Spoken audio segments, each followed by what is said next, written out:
Hi friends.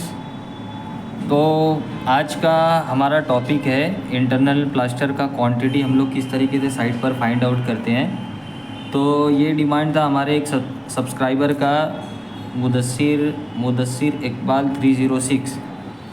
तो ये उनके लिए स्पेशल वीडियो है। तो मैं आपको एक इजी मेथड बताता हूँ कि साइट पर जो है इंटरनल प्लास्टर का क्वांटिटी किस तरीके से हम लोग फाइंड आउट करेंगे। तो ये जो एरिया 1 मीटर बाय 1 मीटर का एरिया हमने सिलेक्ट किया है, ये एक सिलेक्टेड एरिया हो गया। बाकी ये क्वांटिटी अगर आपके पास होगी तो आपका जो भी टोटल एरिया रहेगा, ये सेम क्वांटिटी को आप उससे मल्टीप्लाई कर देंगे तो इजीली टोटल वॉल का या टोटल रूम का जो भी वॉल्यूम है वो आपको निकल जाएगा। पर ये क्वांटिटी है इंटरनल प्लास्टर के लिए, जिसका जो थिकनेस है प्लास्टर का वो 12 mm थिकनेस के लिए हम लोग ले रहे हैं। अगर आपको यही सेम रेशो में और एक्सटर्नल प्लास्टर करना है तो उसका थिकनेस डबल हो जाएगा, तो इसका क्वांटिटी भी सब डायरेक्टली डबल हो जाएगा। तो सबसे पहले एरिया ऑफ वॉल जो है 1 मीटर बाय 1 मीटर का है, तो 1 मीटर स्क्वायर इसका एरिया हो गया। थिकनेस ऑफ प्लास्टर जो है 12 mm का है, तो हमने ये mm को मीटर में कन्वर्ट कर लिया। रेशियो ऑफ प्लास्टर जो हम लोग सिलेक्ट किए हैं वो 1:6 है, जिसमें 1 जो है वो सीमेंट को इंडिकेट करता है और 6 पार्ट जो है वो सैंड का।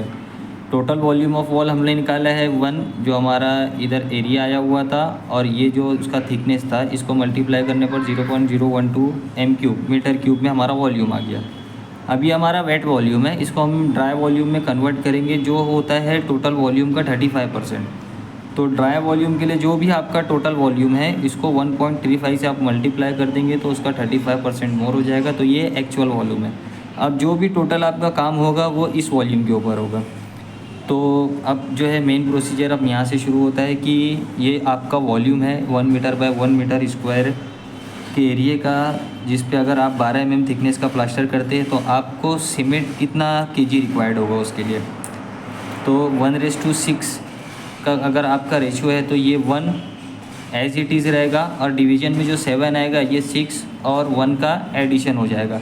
अगर आप 1:5 लेते हैं तो 1/6 हो जाएगा। अगर आप 1:4 लेते हैं तो 1/5 हो जाएगा। तो इसी तरीके से जो भी यहाँ पर पोर्शन रहेगा डिवीजन में ये दोनों का एडिशन हो जाएगा, पर बाकी ये जो सीमेंट है वो एज इट इज़ ऐसे ही रहेगा। तो 1/7 0.0162 जो यहाँ से टोटल वॉल्यूम आ गया। तो ये भी जो आपका यूनिट आया है ये m³ में आया है। अब सीमेंट के लिए ये हमारे पास डिजिट जो है उसको हम सीमेंट की डेंसिटी से मल्टीप्लाई करेंगे, जो होती है 1440 kg पर मीटर क्यूब। मतलब 1 मीटर बाय 1 मीटर लंबाई, 1 मीटर चौड़ाई और 1 मीटर डेप्थ का आप एक बॉक्स बनाएंगे तो उसमें 1440 kg सीमेंट आएगा।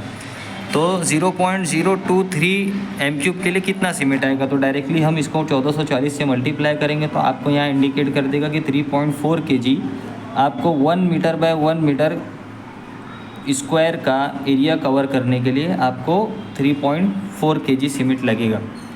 अब सेकेंडली हम लोग को सिमिलरली सैंड का क्वांटिटी निकालना है। तो 1:6 है, तो 6 को हमने एज इट इज़ ऊपर रखा और प्लस ये दोनों की जमा कर दी, तो 6/7 ये टोटल वॉल्यूम, यहाँ से टोटल वॉल्यूम हमारा यहाँ पर आ गया, तो जिसका मल्टीप्लिकेशन होता है 0.014।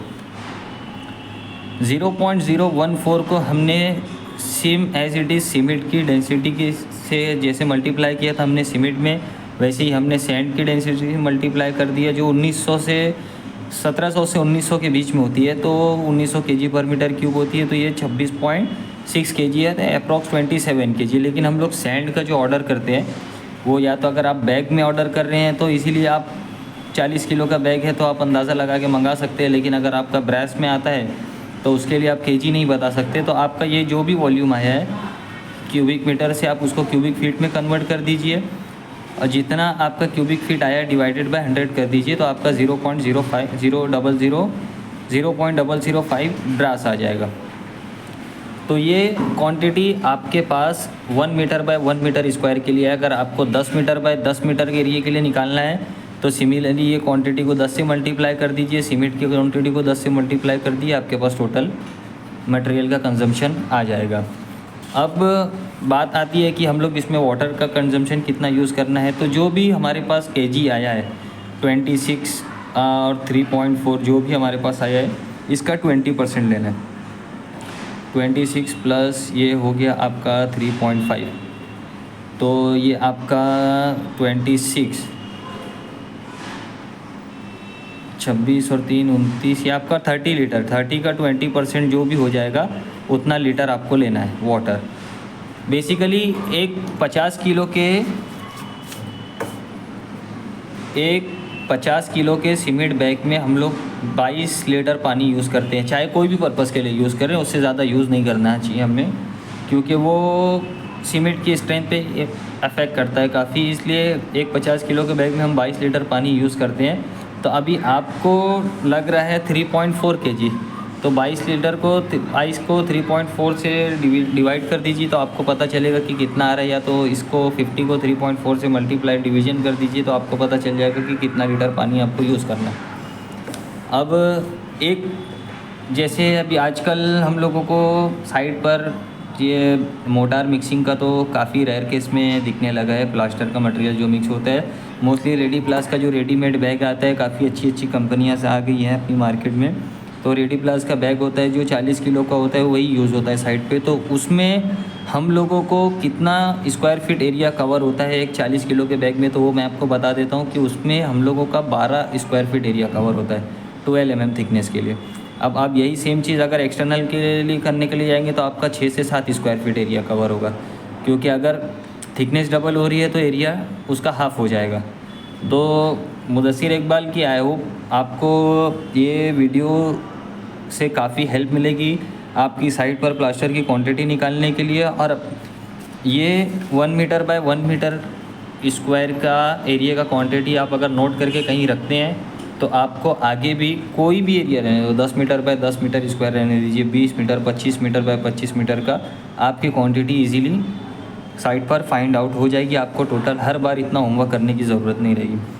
तो आई होप कि आपको ये वीडियो काफ़ी इन्फॉर्मेटिव लगी हो। अगर आपको वीडियो अच्छी लगी तो चैनल को सब्सक्राइब करिए, वीडियो को लाइक करिए, कमेंट बॉक्स में नेक्स्ट टॉपिक कमेंट करिए और वीडियो को ज़्यादा से ज़्यादा शेयर करिए।